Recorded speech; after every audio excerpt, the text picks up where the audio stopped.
வணக்கம். மனம் கவர்ந்த பங்குச்சந்தை அப்படிங்கிற இந்த தொடரில் வார நாட்களில் நம்ம பங்குகளை பற்றி பார்த்துட்டு வரோம்.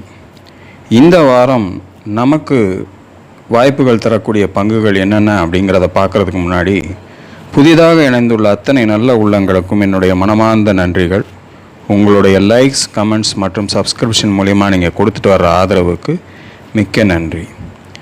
முதல்ல சில நம்ம ஏற்கனவே பார்த்த பங்குகள் இப்போ நல்லா பெர்ஃபார்ம் பண்ணியிருக்கக்கூடிய பங்குகளை ஒரு சிலதை பார்த்துட்டு அதன் பிறகு நம்ம புதிய பங்குகளை பார்க்கலாம். அதில் நம்ம முதலாவதாக பார்க்கக்கூடிய பங்கு வந்து ஜூபிட்டர் வேகன் சொல்லக்கூடிய பங்கு. இதில் 411க்கு மேலே 497 636 நம்ம கொடுத்துருந்தோம். இப்போ கிட்டத்தட்ட 602 வரைக்கும் போயிருக்காங்க. ஸோ யார்கிட்ட அது பொசிஷன் நீங்கள் வச்சுருக்கீங்க அப்படின்னா கொஞ்சம் அலர்ட்டாக இருந்து அதனுடைய ப்ராஃபிட் புக்கிங்கை நீங்கள் பண்ணிக்கணும் அப்படிங்கிறதுக்காக அதை நம்ம எடுத்து போட்டிருக்கு. அது மாதிரி அடுத்த ஸ்டாக் பார்க்கலாம். நம்ம இரண்டாவதாக பார்க்கக்கூடிய பங்கு வந்து அதானி பவர் லிமிடெட். இந்த பர்டிகுலர் ஸ்டாக் வந்து நம்ம ஏற்கனவே நம்ம கொடுத்துருந்தது 320க்கு மேலே 430 620 நம்ம கொடுத்துருந்தோம். கொஞ்சம் நாள் எடுத்துக்கிட்டாலும் அந்த 620 கடந்து இன்றைக்கி 755 வரைக்கும் போயிருக்குது. ஸோ இதில் யாராவது உங்களுடைய பொசிஷன்ஸ் வச்சுருந்தாலும் உங்களுடைய ப்ராஃபிட் புக்கிங்கை பண்ணிக்கிறதுக்கு சௌகரியமாக இருக்குமே அப்படின்னு எடுத்து போட்டிருக்கோம். நிறைவாக ஒரு ஸ்டாக்கை பார்த்து சாரேகாமா லிமிடெட் அப்படின்னு சொல்லக்கூடிய சாரேகாமா இந்தியா லிமிடெட். இந்த பர்டிகுலர் ஸ்டாக்கு நம்ம வந்து ஏற்கனவே கொடுத்துருந்தது 430க்கு மேலே 491 கொடுத்துருந்தோம். ஸோ ஃபஸ்ட்டு லெவலில் கிராஸ் பண்ணி இப்போ 502 க்ளோசிங் இருக்குது.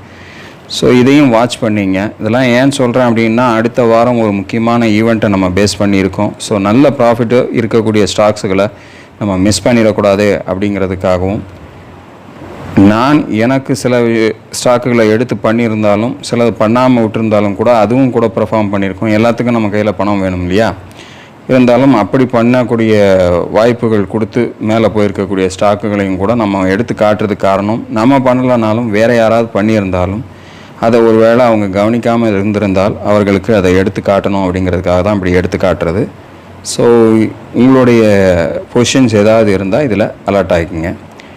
அடுத்து இந்த வாரத்துக்கான ஸ்டாக்ஸுகள் என்னென்ன அப்படிங்கிறத பார்த்துடலாமா? இந்த வாரத்துக்கான முதலாவது ஸ்டாக் என்ன அப்படின்னா ஒரு ப்ரைவேட் பேங்க்கு, ஏயு ஸ்மால் ஃபைனான்சியல் பேங்க்குன்னு சொல்லக்கூடிய ஒரு பேங்க்கு. இது வந்து 655 ஒரு ரெசிஸ்டன்ஸாக இருந்துகிட்டு இருந்துச்சு. கிட்டத்தட்ட அது நெருக்கத்தில் தான் இந்த வாரம் க்ளோசிங்கு 653 க்ளோசிங் கொடுத்துருக்காங்க. ஆனாலும் ஒரு நல்ல வால்யூமோட இந்த வாரம் அதனுடைய க்ளோசிங் இருக்கிறதுனால ஃபர்தராக இது மூவ் ஆகிறதுக்கான சான்சஸ் இருக்கும் அப்படிங்கிற எய்மில் நம்ம இதை பார்க்குறேன். ஸோ இன்கேஸ் இந்த 655 கட் பண்ணும்போது ஃபஸ்ட் லெவலாக 742 அப்படிங்கிற லெவலுக்கு முதல்ல போகிறதுக்கான வாய்ப்புகள் இருக்கும் அப்படின்னு எதிர்பார்க்குறேன். ஸோ இந்த வாரம் நிஃப்டி பர்ஃபார்மன்ஸுக்கு முழுக்க காரணமாக இருந்ததே பேங்க் ஸ்டாக்ஸ் தான். ஸோ அந்த வகையில் இது முதலாவதாக நம்ம எடுத்துக்கிட்டது இந்த பேங்க் ஸ்டாக்ஸை தான். ஸோ ஃபஸ்ட்டு 742 ஏயு ஸ்மால் பேங்க்கில் ரெசிஸ்டன்ஸாக இருக்கும். அதையும் தாண்டி ஒரு ஸ்ட்ராங் க்ளோசிங் கொடுத்தாங்க அப்படின்னா 858 அப்படிங்கிறது அடுத்த கட்டமாக போகிறதுக்கான வாய்ப்புகள் இருக்கும். இதற்கு முன்னாடி அதனுடைய மேக்ஸிமம் டாப்பே 800 நியர் தான். இருந்தாலும் இப்போ அது சூடு பிடிச்சி மேலே போகும்போது அந்த லெவல் வரைக்கும் அடுத்தபடியாக போகலாம் அப்படின்னு எதிர்பார்க்குறேன். ஸோ அந்த வகையில் இது ஃபஸ்ட்டாக நான் தேர்ந்தெடுத்துக்கிட்டு இருக்க விஷயம் 655க்கு மேலே ஒரு ஸ்ட்ராங் க்ளோசிங் அடுத்த வாரத்தில் கிடைத்தால் மட்டுமே நமக்கு அந்த வாய்ப்பை நம்ம பயன்படுத்தணும்.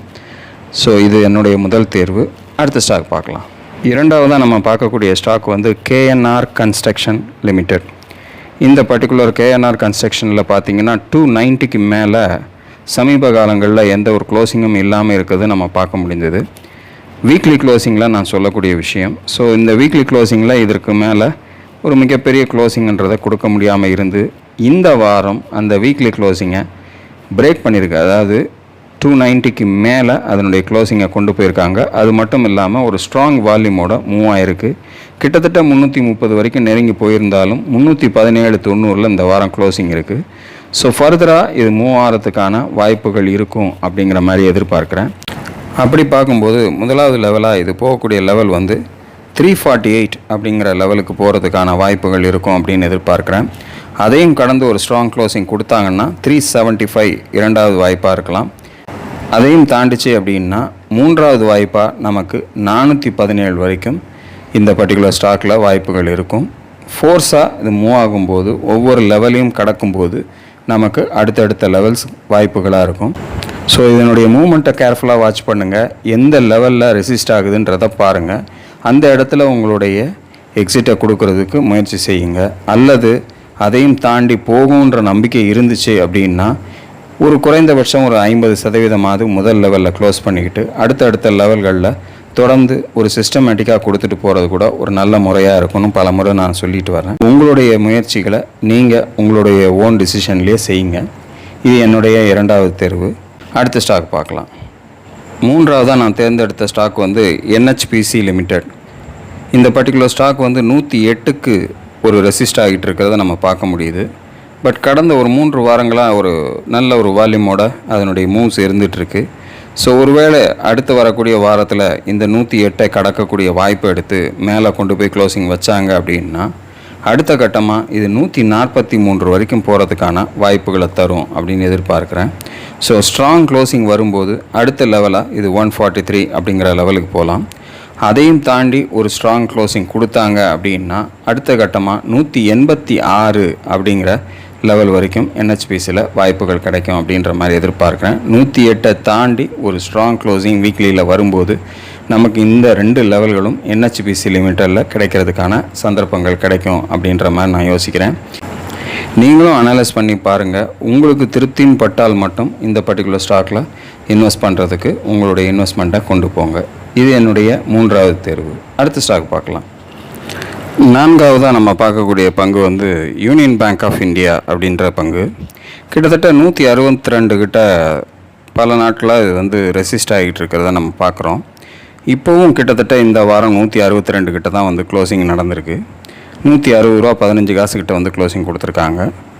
ஒருவேளை இந்த முறை அது பிரேக் பண்ணக்கூடிய வாய்ப்பு கொடுத்து பிரேக் ஆச்சு அப்படின்னா முதல் லெவலாக நமக்கு 182 வரைக்கும் போகிறதுக்கான வாய்ப்புகள் இருக்கும்.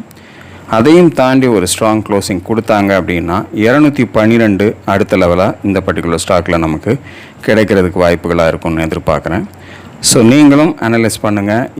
இந்த பர்டிகுலர் ஸ்டாக்கில் உங்களுக்கு ஒரு நல்ல வாய்ப்பு கிடைக்கணும் அப்படின்ற மாதிரி நீங்கள் நினைத்தால் மட்டும் உங்கள் இன்வெஸ்ட்மெண்ட்டை கொண்டு போங்க.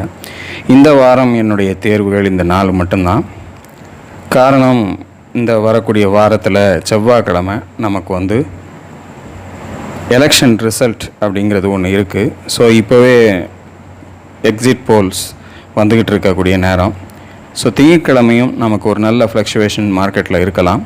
அதே சமயத்தில் செவ்வாய்க்கிழமை ஒரு மிகப்பெரிய மாற்றங்களை தரத்துக்கு கூட வாய்ப்புகளை தரலாம். ஸோ எப்படி வந்தாலும் சரி, அது மேல் நோக்கி சொல்லுதோ கீழ் நோக்கி சொல்லுதோ, அதற்கு உங்களை நீங்கள் தயார்படுத்திக்கிட்டு அதற்கு தகுந்தாற் போல் உங்களுடைய பொசிஷன்ஸை கொண்டு போங்க. நல்ல வாய்ப்புகள் தரக்கூடிய பங்குகள், நல்ல லாபத்தை தரக்கூடிய வாய்ப்புகளை கொடுத்துச்சுன்னா அதை அந்த நேரத்தில் பயன்படுத்திக்கிங்க. நமக்கு அடுத்தடுத்த சந்தர்ப்பங்கள் எப்படி எப்படி மாறும்னு சொல்ல முடியாது. ஸோ இப்போ நடக்கக்கூடிய விஷயம் அப்படியே தொடர்ந்து நடந்துக்கிட்டே இருக்கும் அப்படின்ற எண்ணத்தோடு எப்போவுமே இருக்கக்கூடாது. நமக்கு நல்ல வாய்ப்புகள் கிடைக்கும்போது அந்த சந்தர்ப்பத்தை நம்ம பயன்படுத்தாமல் விட்டுறாதீங்க. ஸோ இது ஒரு முக்கியமான விஷயம். அதனால தான் உங்கள்கிட்ட கடைசியில் அதை பகிர்ந்துக்கிறேன். ஸோ இந்த வாரம் இந்த தேர்வுகளை வைத்து நான் எனக்கு என்ன முயற்சிகள் செய்கிறனோ அதை உங்களோட பகிர்ந்துருக்கிறேன். பார்க்கலாம், வரக்கூடிய செவ்வாய்க்கிழமைக்கு அப்புறம் பங்குச்சந்தையினுடைய நிலவரத்துக்கு ஏற்றாற் போல் நம்முடைய பங்கு முதலீடுகளை நம்ம தொடர்ந்து வரக்கூடிய வாரங்களில் செய்கிறதுக்கு முயற்சி செய்வோம். மீண்டும் அடுத்த வீடியோவில் உங்களை சந்திக்கும் வரை நன்றி, வணக்கம்.